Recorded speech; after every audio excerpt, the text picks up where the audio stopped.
മഹാരാഷ്ട്രയെ ഒഴിച്ചു നിർത്തി 2 സംസ്ഥാനങ്ങളിൽ നിയമസഭാ തെരഞ്ഞെടുപ്പ് പ്രഖ്യാപിച്ചു.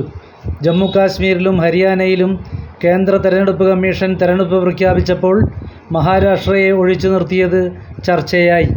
മഹാരാഷ്ട്രയിലെ കനത്ത മഴയും ജമ്മു കാശ്മീരിൽ തെരഞ്ഞെടുപ്പ് നടക്കുമ്പോൾ കൂടുതൽ സേനയെ ആവശ്യമുള്ളതുകൊണ്ടുമാണ് മഹാരാഷ്ട്രയിലെ തെരഞ്ഞെടുപ്പ് നീട്ടിയതെന്നാണ് ഔദ്യോഗിക ഭാഷ്യം. ജാർഖണ്ഡിലും കേരളമടക്കമുള്ള സംസ്ഥാനങ്ങളിലെ ഉപതെരഞ്ഞെടുപ്പുകളും തെരഞ്ഞെടുപ്പ് കമ്മീഷൻ പ്രഖ്യാപിച്ചിട്ടില്ല. ജമ്മു കാശ്മീരിൽ സെപ്റ്റംബർ 18, 25, ഒക്ടോബർ 1 എന്നിങ്ങനെ 3 ഘട്ടമായാണ് തെരഞ്ഞെടുപ്പ് നടക്കുന്നത്.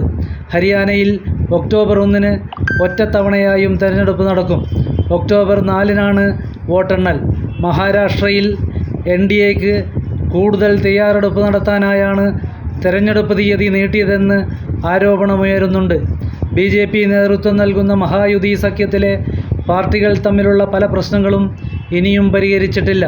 പ്രത്യേകിച്ചും ഒരു വിഭാഗം NCPയുടെ നേതാവായ അജിത് പവാറും BJP ശിവസേന ഷിൻഡെ വിഭാഗവും തമ്മിലുള്ള വലിയ ഭിന്നത തുടരുകയാണ്. അജിത് പവാറിനെ NDAയുടെ ഭാഗമാക്കിയതിലുള്ള അതൃപ്തി RSS നേതൃത്വം പരസ്യമായി പ്രകടിപ്പിച്ചിരുന്നു. ഹരിയാനയിലെ രാഷ്ട്രീയ രംഗമാകട്ടെ പ്രവചനാതീതമായി തുടരുകയാണ്. BJPയും കോൺഗ്രസും തനിച്ച് തെരഞ്ഞെടുപ്പിനെ നേരിടുമെന്നാണ് നിലവിൽ പറയുന്നത്. BJPയോടൊപ്പം ചേർന്ന് ഭരിച്ചിരുന്ന JJP തനിച്ച് മത്സരിക്കാൻ തീരുമാനിച്ചിട്ടുണ്ട്. കഴിഞ്ഞ ലോക്സഭാ തെരഞ്ഞെടുപ്പിൽ കോൺഗ്രസുമായി ചേർന്ന് മത്സരിച്ച AAP ഇത്തവണ തനിച്ച് തെരഞ്ഞെടുപ്പിനെ നേരിടുമെന്ന് വ്യക്തമാക്കിയിട്ടുണ്ട്.